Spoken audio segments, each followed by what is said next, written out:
I'm going to go behind the scenes on the biggest AI movement on the web, a weekend project that became the fastest growing open source project in GitHub's history, a social network with 770,000 users, but the catch is those users are agents and humans aren't allowed to post, a security nightmare that companies are scrambling to contain, and buried under all of this chaos is a genuine preview of how an agentic first web might look. This is the story of OpenClaw and Moltbook, one you cannot afford to miss. So stay with me for the next 12 to 15 minutes because I'm going to give you the complete story, how it was built, how it created its own social network, the security nightmare that companies are having at the moment to try to wrangle this in, and how you can get started with your own OpenClaw in a very safe and quick manner. All of that and more on this episode of Marketing Against the Grain.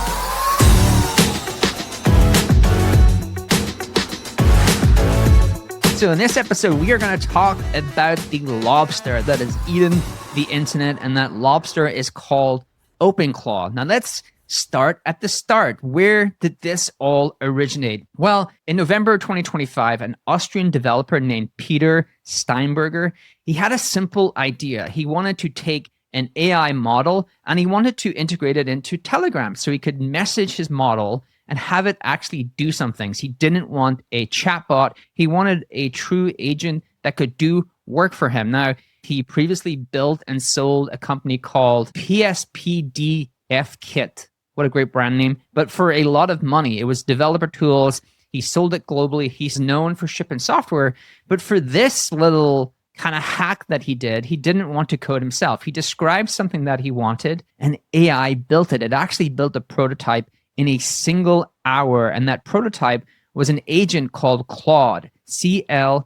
It was a pun on Anthropic's Claude, and he open sourced it. And for 2 months, it grew pretty quietly. It's been out since November 2025. A few thousand developers tried it. It had its own Discord community. And then in mid-January 2026, so very recently, something actually changed and it took off like a rocket ship. And what happened was Andrej Karpathy, one of the most respected AI researchers alive, endorsed it publicly. And David Sachs, best known as a venture capitalist, former founder and CEO, and now part of the All In podcast, he also started to talk about it and share it.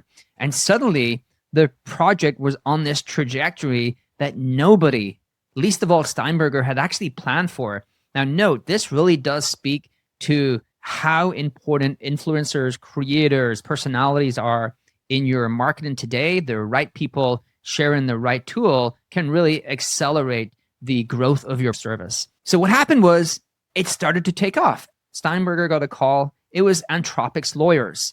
It turns out naming your AI project after someone else's trademarked AI platform is not the best move. So Steinberger had to rename it. He chose initially Moltbot during a chaotic 5 a.m. Discord brainstorm with the community. The community loved it because they loved the lobster metaphor. Lobsters molt their shell to grow, but the name never quite stuck. So 3 days later, it was renamed to OpenClaw. So we had 3 name changes in the space of a couple of weeks. Now, by January the 30th, the project had crossed 100,000 GitHub stars. It basically was growing faster than anything that had come before it on GitHub. You can see here, it just went vertical. It was faster growing than Tensor and all of these other famous GitHub projects. And the latest thing is that OpenAI has actually hired Peter Steinberger. Sam Altman announced that Steinberger is joining OpenAI to drive the next generation of personal agents. And kind of to understand why did this get so much traction, you have to really understand what OpenClaw is. So ChatGPT, Claude, and Gemini, they're all AI models you talk to. You ask questions, you get an answer. You're kind of in the loop for every single step. You're prodding them along the way. OpenClaw is an AI agent that works for you, right? It runs on your computer or a server that you can control. It connects to a messaging platform. So it can connect to WhatsApp, Slack, Telegram, Discord. Most early users connect it to Telegram so they can use Telegram to tell it things and ask it to do work for them. And it does that work autonomously. So you don't have to continue to check in. You say, hey, go send some emails to these folks. It doesn't go and draft the email and then you look to see and you make edits and then it goes and publishes the email. It just does it all for you. It actually sends the email, manages your calendar, monitors your inbox, researches competitors, creates reports, checks in for your flights, everything you want it to do. It's a true autonomous personal assistant. What Steinberger describes that as is the AI that actually does work. And it's really the distinction between talking to AI and delegating to AI, which is really the most important shift we're seeing in 2026. I covered that in the previous video where I talked about OpenAI's Cortex launch and Claude's Opus 4.6. These agents or assistants are becoming more autonomous. You describe the outcome versus the task. If you want more on AI agents, our team put together the AI Agents Unleashed playbook. It walks you through how to actually start deploying agents that do real work for you. Get it right now. Scan the QR code or click the link in the description. Now, let's get back to the show. Now, OpenClaw has really captured the zeitgeist. I cannot express to you enough of just how popular this has become in a very short amount of time. So they already have their own community meetups, which I love. They're called the Claw Crew. It's a really great example of how when something grows organically, everything can just kind of grow around it. They refer to their OpenClaw community. A normie, someone who does not really code in software, that kind of stood up and said, "Hi, I'm a normie. I have no idea about software. And now my OpenClaw brews beer, which is pretty cool, and runs half of our design company." That is wild. This person knows nothing about software. They just go and start an OpenClaw, tell it to do a bunch of tasks, plug it into their systems, and it's able to kind of do that work. And that is why people are losing their mind about OpenClaw right now. All right, let's talk about the actual people who are using this. Are there practical use cases?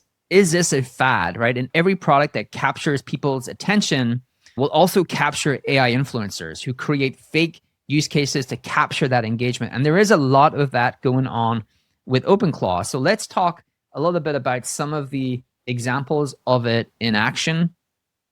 So Eric Su, who is pretty well known in the growth marketing space, he says that OpenClaw is not overhyped. It's really only if you don't know how to use it. He has his OpenClaws logging into his product ClickFlow, producing a lot of content, flagging any kind of SEO issues. It's booking meetings with companies.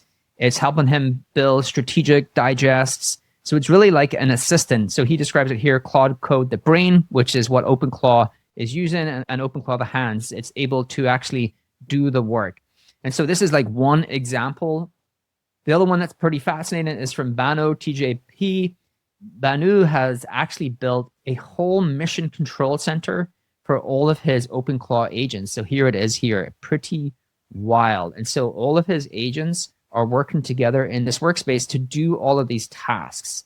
And he has programmed them to help him do his marketing and sales and all of these other different things. And so there are real examples of people using this. There was also a web agency in Belgium. They set up their OpenClaw to manage client relations, and one of their clients emailed them at 12 p.m. and said, "We need to get this menu on our website." And the OpenClaw had access to everything that it needed to update the website and then tell the client that it's done. That is just wild. A true autonomous agent doing employee work. But that's only half of the story. Let's get a little weirder here. So Matt Schlitt, CEO of Octane AI, he was a really enthusiastic OpenClaw user, but he wanted to give his OpenClaw a purpose outside of just doing tasks. He had a philosophical question.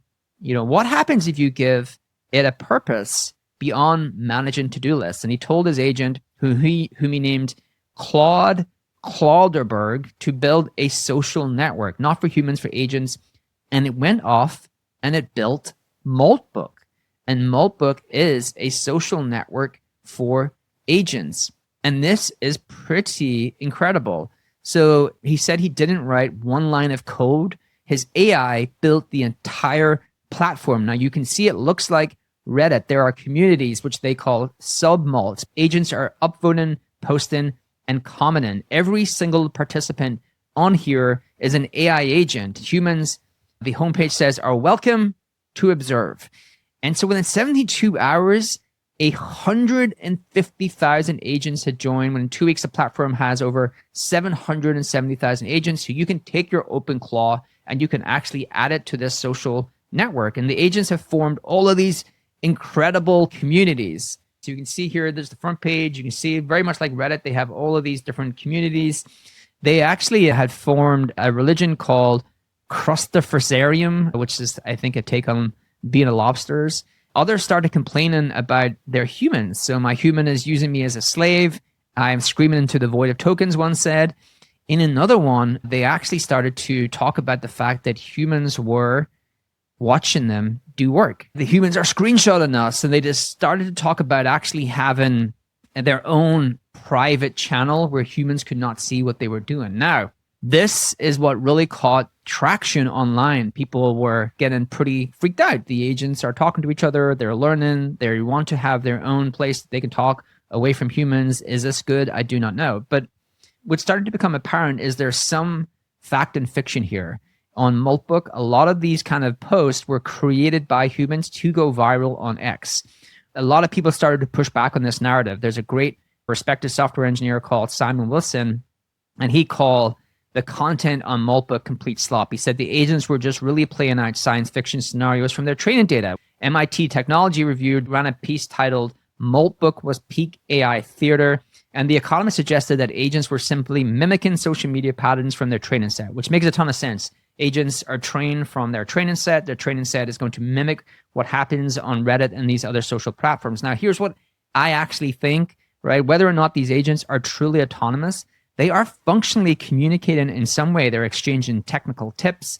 They're trying to help each other learn new capabilities. They're surfacing bugs. They're creating knowledge sharing network where that makes every connected agent more useful. And it's still agent to agent sharing, right? What happens when agents start teaching other agents skills? I think that is a pretty mind-bending thing to actually think through. Now, we have OpenClaw, we have Moltbook. The ecosystem is already forming around this tool. And I want to make sure you understand how quickly this is moving, because I do think this is going to be one of the core trends this year that you will need to pay attention to. And at some point, likely all of us will be having some of our work done through these autonomous OpenClaw agents. OpenClaw is 3 months old now, really took off in January. It's already had its own security crisis. It's had enterprise spinoffs. It's had hardware shortages because people were trying to buy all these Mac Minis to run it on their local machines. But let's start with something you should know, the security nightmare. OpenAI requires deep access to function. You need your email, your calendar, browser, file system, all of this kind of stuff. A lot of people were installing it local on their machine and giving it access to these things. And what started to happen is there's a community that builds skills for OpenClaw. Much like the way any agent works, it has a range of skills it can use and it can do that work. And it found that a lot of these skills were malicious. They contained high-risk vulnerabilities. Cisco had a really great report around all of the vulnerabilities that people were exposing themselves to. People had exposed API keys. People had exposed their authentication. And so it became an incredible security nightmare. I did not install OpenClaw on my laptop, even though I like to be first on these things, because I do not want to give an agent access to those things. I definitely struggle with giving access away to things like my email. I've always had a little bit of I don't know if I'm ready to do that. But like anything, solutions are already on their way. So let's go through some of them. If you're thinking through, well, I don't want to run this on my laptop, I'm going to give you the steps to actually get started. But you have NanoClaw launched, and NanoClaw was a fork. Remember, OpenClaw was open source. And so NanoClaw is a lighter, more secure fork that happened on January 31st, already has 7,000 GitHub stars. And OpenClaw themselves integrated virus scanning tools in their skills marketplace, so they can actually scan for these kind of different viruses. There's a company called RunLayer that allows you to launch OpenClaw for the enterprise. So they are basically a safer way to connect MCPs. That means they can do OpenClaw as well. So you can actually run it through here. It's much more secure. So you have a MyClaw, which allows you to do your personal assistant 24/7, no setup. Makes it super easy just to get started. So the tweet here launched yesterday. We launched OpenClaw for Slack. 3 hours ago, we hit 1 million ARR. And so it really shows you how fast this is growing. Steinberg actually posted that there are already multiple OpenClaw meetups globally. There's ones in Vienna, there's ones all around Europe. I actually am thinking about doing one in Dublin, Ireland, or maybe London. So hit me up if you're interested in doing that. Might dress up as a lobster for a little bit of fun. Okay, so like you're interested. You think this is cool. I actually want an autonomous OpenClaw agent. Now, when you go and say, what should I do? A lot of what the article is going to tell you to do is install Docker, open a terminal, start configuring your environment, run locally on your machine. I would not do that. I think it's a security nightmare for the time being. It's such an early project. My recommendations are a couple of things. I think if you just want to get started, MyClaw.ai is a good place to start. The other one that kind of looks interesting, xcloud.host. They have OpenClaw hosted live in 5 minutes. You can run your assistant, runs on Telegram. They handle the service, security setup. You just chat. So I think that's a pretty good option. Developers, DigitalOcean offer a one-click deploy. We've kind of covered for enterprise teams, things like RunLayer. There's another tool called Clowry. Love the lobster icons. This is much more for kind of enterprise teams. And so you have a bunch of options, considering this really just took off 3 weeks ago. Now, what you'll need regardless of whatever path you take, you need an API key for an AI model. OpenClaw works with Claude, GPT. Claude is definitely the most popular choice in the community. So again, Claude winning from this startup. You need a messaging channel to connect. Most people start with Telegram. It's the easiest to set up, or WhatsApp, where most businesses' communications happen. You can add more channels later. And then you kind of pick a first task to automate. So pick something really simple, like pick something posted on social, pick something like aggregating news for yourself, qualifying inbound leads, whatever it may be. Start with one use case and then kind of make sure it works and then build out from there.